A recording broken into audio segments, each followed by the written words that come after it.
So again, good morning to all of you. It's the last session of lectures, and it is mainly concerned with the essays, and it's not just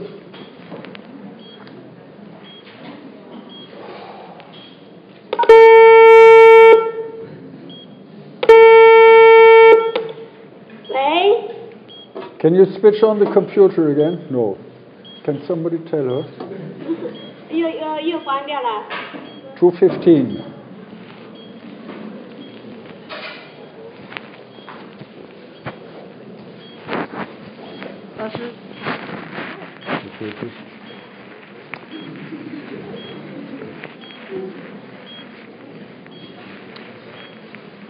Okay, in a way it is linked to what we are going to do here.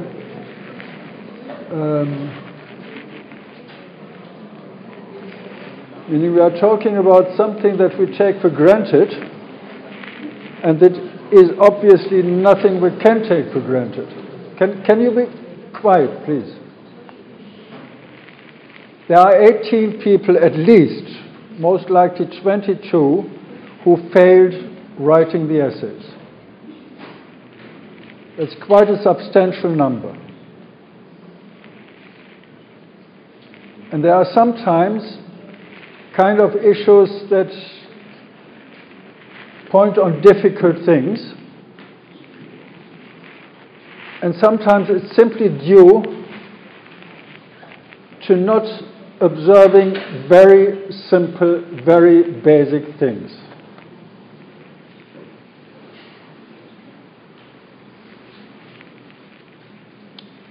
And I know, I heard a feedback from somebody yesterday actually, again. She's in Bangor, a student from last year, saying it is much harder here.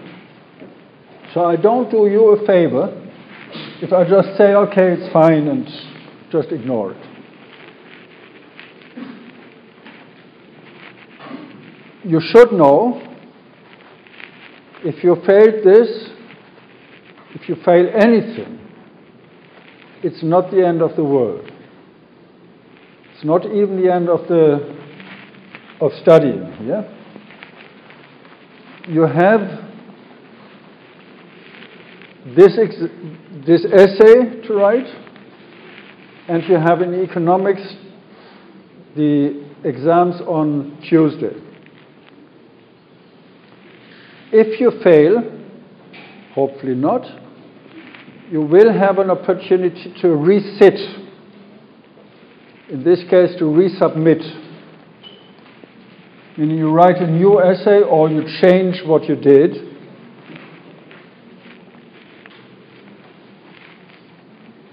If you fail again, it's not the end of the world.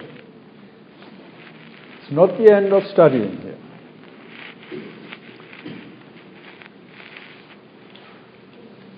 There are two resit opportunities and two resubmit opportunities. So if you fail, you resit or you resubmit the essay, another round. If you fail that, you can resit the essay, the exams again. If you fail then again, it's not the end of the world. But there is always something where you think, possibly I should go another way. And actually many of you told me individually, I don't know really if I want to go this way.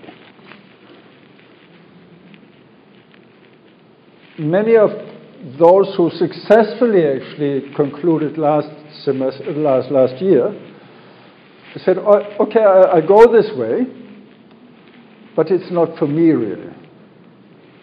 I will use this as first step and then I'll do something else. So there are many different options. And I started one thing, then I started another thing. Actually I continued and finished this. But it's not, you are kind of caught in this situation. It is important for life, it is your future. At the same time, there is not one way you have to go. But whichever way you go, there are some basic rules.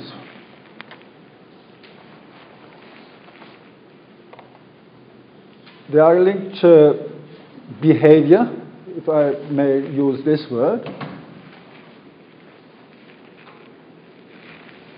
that we are living together, and all this is about communication, meaning we have to adapt or we have to engage with others, at least to some extent. And then there are other things where it simply is about some basic rules that are, we talked in economics actually about it, that are a standard of life, of work, of studying today. And there comes the difficult point actually. We take things for granted, meaning I take things for granted, but I didn't know that I can't do it. So I have to blame myself in a way for not being aware and not making myself aware that there are some things I simply consider to be known and I can't. That's why I said in the beginning when this changed this again, never, if you go to a presentation, never take for granted that there is the opportunity, the technical condition, that you can use PowerPoint or slides. Be prepared for an alternative. Now, there is always something that can go completely wrong. And there are always some kind of surprises, which actually happened to me once when I went to go for a presentation and they asked me, they urged me, make slides, which I hate. And I did. Then I came in a beautiful hall, in an old town hall, in an old town hall in Poland. Beautiful, beautiful place, and nothing there. I said, well, I didn't say anything. I said, why do you ask me to prepare slides if you don't have the facilities here? I didn't say anything. We had been chatting, and just 2 minutes before the session started, something in the ceiling opened, very tiny, you couldn't really see it, and there was from somewhere the projector coming up, and this was the slides, the technicalities that I could present the slides. So be open for both options. Sometimes you think, yeah, it's all there, it's set up, and it doesn't work. One thing why I said there are some things we have to communicate is, I always said, come to the office, send me the email, send the email with your Bangor email address and not with anything else. Don't use for business if you want QQ or WeChat. It's simply something I'll ignore. But if you send an email, send an email. And not just attach a file with some strange name that doesn't say anything. Essay Peter. What is the name? What does it say? I get emails from other people as well.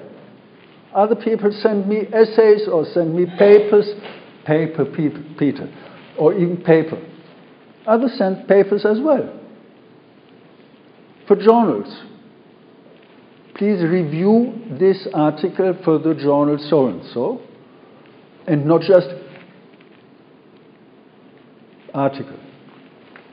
I don't know what to do with it if there is no clear indication what it is about. Please say, this is the essay for the course, and then you continue.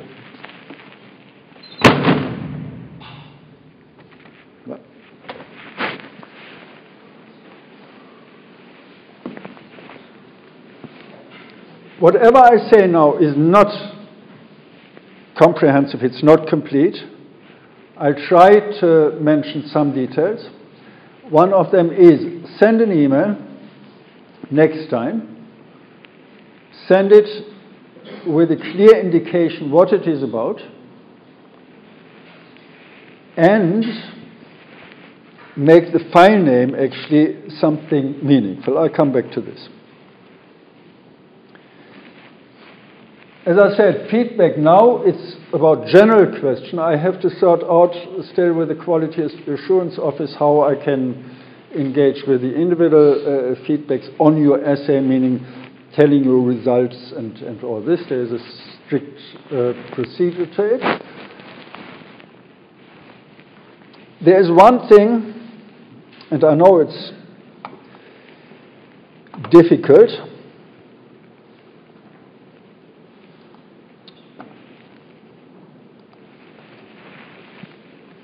First thing, looking at the essays, refer to the lectures, to the seminars. Refer to what we did here. There is a certain sequence, there is a certain link between the different things. Some people came up with interesting things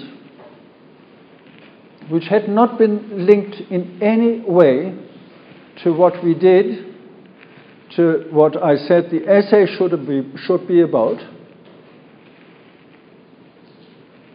I don't know from where they have had it. Well, I kind of can imagine. But this is an entity, this is a unit. And I said in the beginning, economics, what is called learning skills, the shortcut, and writing the essays, and doing the exams.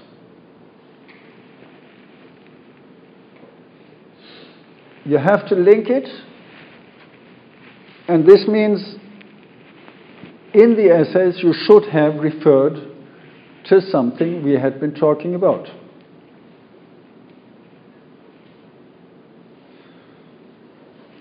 There was only during my what's called career one student who did something that was so stupid, but at the same time so smart, that I actually passed her. The only way to explain it, or to a kind of metaphor, was the question was about red. And she basically said in the first line, I don't have any idea about red, but I know something about yellow. And yellow is a color, red is a color, so I write about yellow. I thought this was a genius. Such a nice distraction. But write about what the question is about. Don't write about anything else. And what it is about, we had been talking about it during the lectures, and it is not something you pick up in the essays, from the newspapers or wherever. You link it, right? You link it with different information you have, but it is linked to this course. And this course, the essay, was explicitly said for learning skills. not for economics. Many essays said in the subtitle or whatsoever, essay for economics, introduction into economics. No. Then actually some people came to me and said, asked me about what is, there is an essay we have to submit, and what is with learning skills. I said the essay is for learning skills, the exams are for economics. As I said, very simple rules. Now, I didn't fail anybody for this.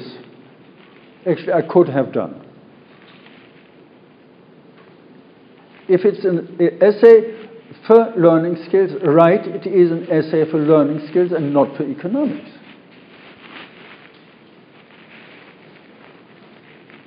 So this is a kind of issue of very basic thing.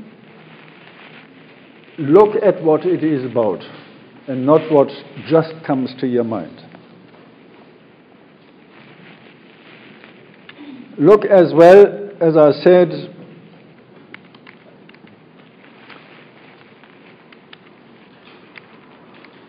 at the question of who sends the mail. And, as I said, give it a name.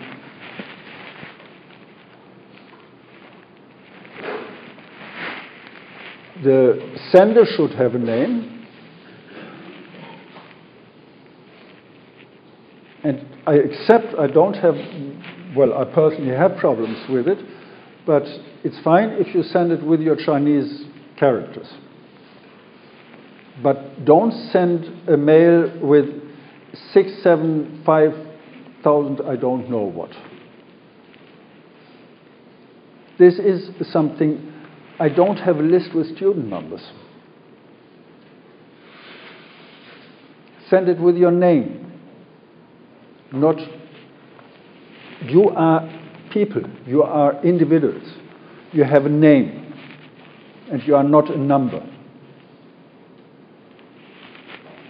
And this is something you should reflect there as well in or when sending this name, the essay. The name of the file, as I said, should say something about what the essay is about. Not in terms of the title necessarily, but at least about you, who is the author, and then you may add something that it is about this and that topic. As I said, it's about communication. It's about making it easy for me to know what it is about. As well, there had been some technical difficulties, if you then resend the file, say this is resending the file so-and-so, referring to my email or something. I got emails then, actually not saying anything, the same sender. I could see, I could figure out, but then just sending the essay again.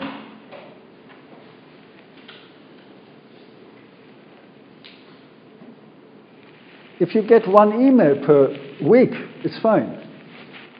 That's very easy. But if you get a bulk of emails, you have to go back. Who was this? Number so-and-so. I simply don't have the time. And if I would have it, I don't want to waste it with that. Sorry about it. And it's probably the same for you. You wouldn't like to waste your time with checking up the emails of the last week, which is about 400 or something.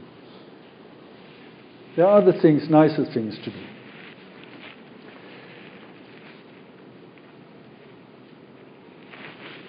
There is another issue, and I don't know anything about computers. I know there are some buttons and some keys you can press and something happens. and I'm never sure what happens. Apparently one thing that happens is that the ending, I don't know even the name of it, sometimes gets lost if you attach a file or, as I said, I don't know the technicalities, but you want to send a file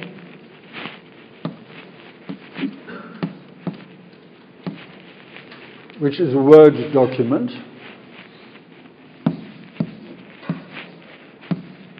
or an Adobe PDF file, or another format like RTF, which is a very common universal format like PDF, I think. But sometimes these endings are getting lost. I don't know where. Now, I could, in most of the cases, try to re-establish the file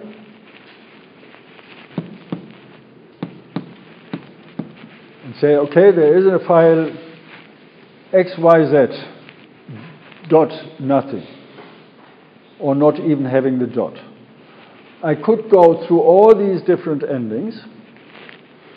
There are many more. RTF, pages, even more. And at some stage it would say, yes, that's the one. It's your responsibility to make sure that you send a complete file which has a complete name as well with the ending. And try to make it in a way that you have a common format, commonly known format. People work with different systems. That means sometimes you have a different operating system, really a different operating system. Sometimes it only means you have a different version. We think computers are clever. They are completely stupid. They only do what we tell them to do. If we don't tell them to do exactly what it is about, they run into trouble. Make sure that you use something that is compatible with most contemporary computers. Don't leave it, in this case, me, to sort out your problems. I don't know, I got 2 or 3 files which had been packed, zipped, made smaller. By the way, it's not always making things smaller. You sometimes actually try to zip something and the file is larger. It's as well with PDF.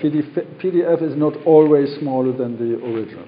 Anyway, so I opened this zipped file. There had been 4 folders, 4 subfolders opening. And then there was something in these subfolders. There had been some real files. I don't know what happened there. I cannot read it. I cannot ask any computer wizards to sort this out. Make sure that you send something that is compatible. If you are not sure, try to be sure by asking somebody who knows about it.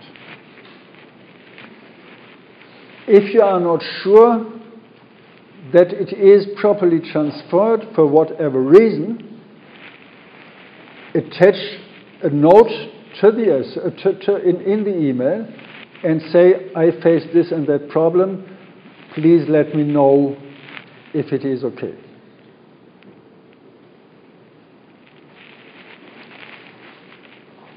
It is simple, it seems to be simple, but it is not.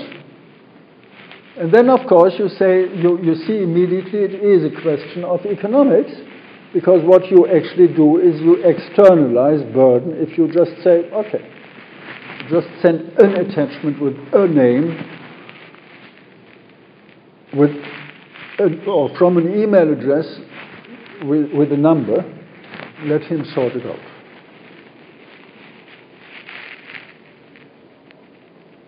Externalization of the burden.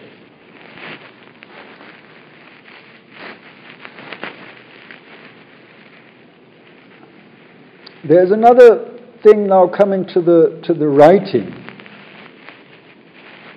to the submission, opening the document. It's called space. That's this long key at the bottom. It's a little bit like the zero. The zero is nothing. The space is nothing. It's an empty space, but it has some meaning. There had been many essays, at least at the end of the sentence, there was a full stop, a dot, and no space, and it was continuing. The rule is there is a word, there is a full stop, there is a colon, there is any sign, interpunctuation, then there is a space. That's the letter, sign, interpunctuation or punctuation, space. Then you continue here with the next word. There had been some essays where it had been permanently not used. I don't know why. It makes things ugly to read. It's not just optical, but as you know, if you read, especially if you read on screen, you have the underlining, it's wrong, so you think the half of this text is wrong, that there's something wrong with the spelling. Make sure that there are some basic rules as well in terms of how to construct a sentence in this way. As well, as I said in the outline somewhere, it should be a kind of the standard format. I don't know on your computer what the standard format is really. I think it's the font size is 12 point. There are some people submitted essays with 16 or 18 points, large letters. I know it's difficult. I literally know it's difficult to see. That's why I wear glasses. But still,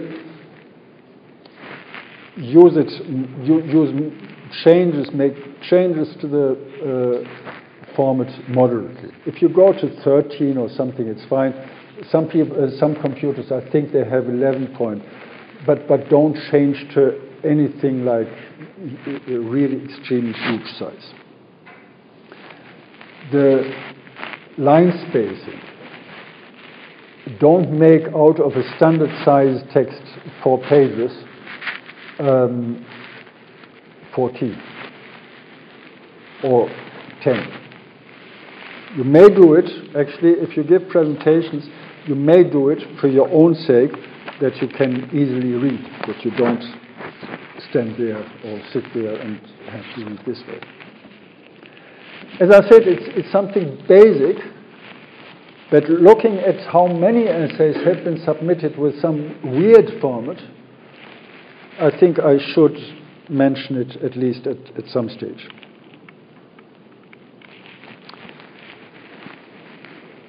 Not least because of this very fundamental issue,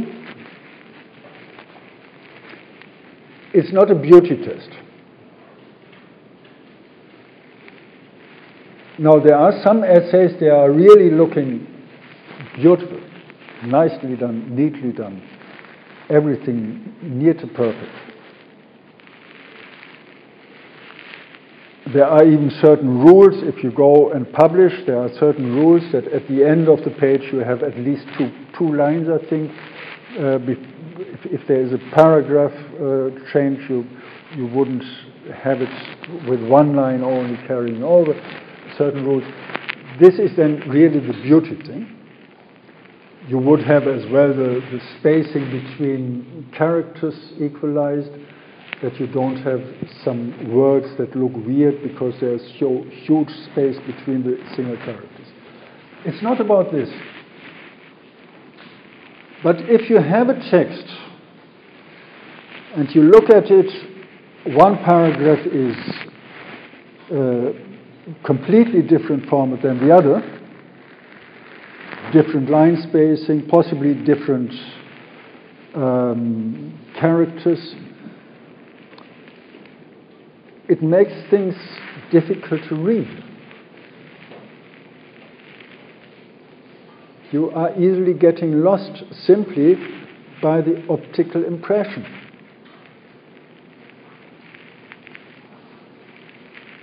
And I know you are concerned, and this is the main concern, you are concerned with the substance. What do I write?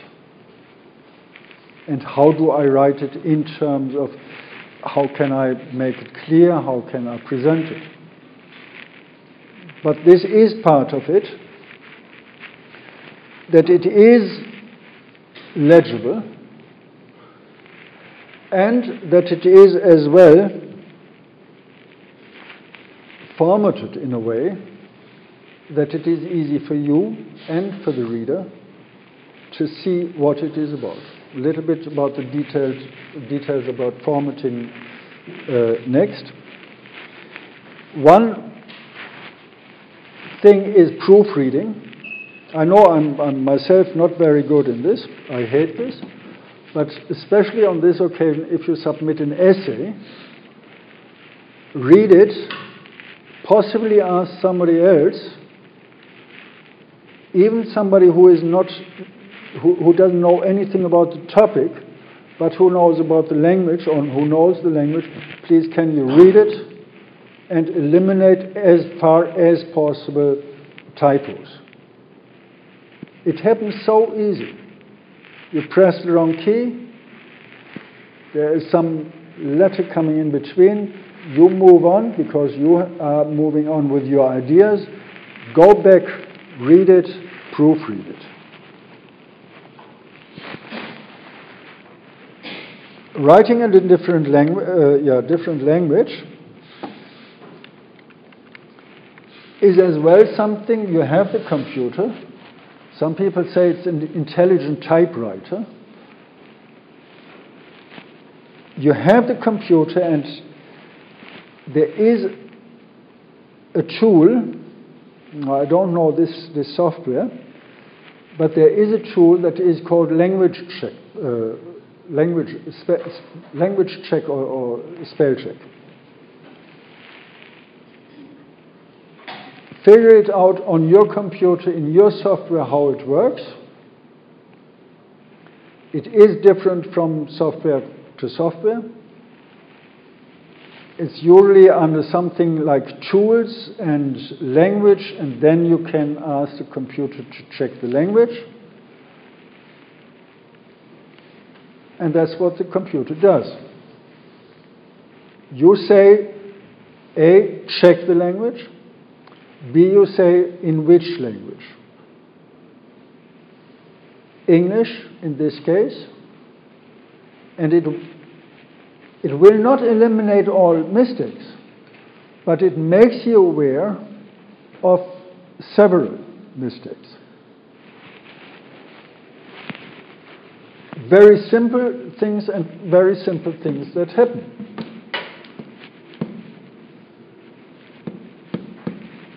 if you want to write word, and for whatever reason you omit the R, it would most likely, I don't know an English word, W-O-D, it would probably mark it as wrong. You always have to check it if it is really wrong, because sometimes the computer thinks it's wrong, but it is actually not. But it helps at least. It's then underlined, red, and then you see immediately, okay, look again. As I said, very simple. I thought I can take it for granted. Apparently I cannot. Some people think, what is he talking about? It's so boring. I know, but we have to engage with it. Look, make sure that you use these very simple tools that are on the computer. And then we come to the more difficult things of formatting. And having this computer here now, I cannot really show you many of the details. I only came across one essay where it is or two essays where it actually had been used.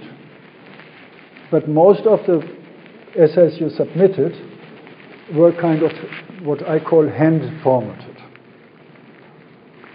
So you have your text,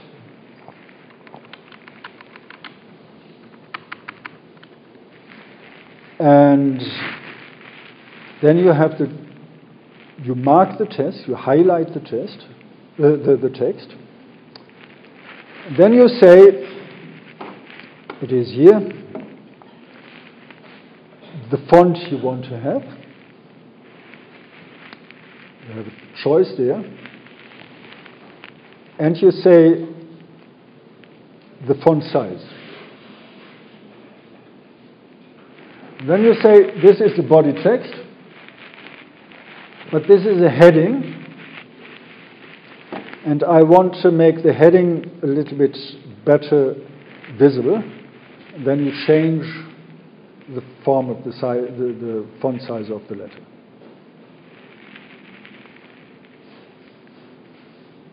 That's what most of you did. Then you say, actually, I have different headings. This is the main chapter, and this has a font size of 18. And then I have a subchapter, and this has a font size of 16. And to make it better visible, I change the font. There's a very simple thing. As I said, you have to sort out with your software how it works, because it is different from software, but you can do it this way. There are pre-formats. It's pre-formatted. It's one click, and you can be sure everything is the same. If you go heading 3, you click heading 3, and it's heading 3. As I said, it is different from computer to computer, from software to software. But there is an easy way, a simple way to deal with it. It is not only for the headings, but it is as well if you want to highlight something as quote. Now, there are different ways. Here is all headings. Intense, strong quote.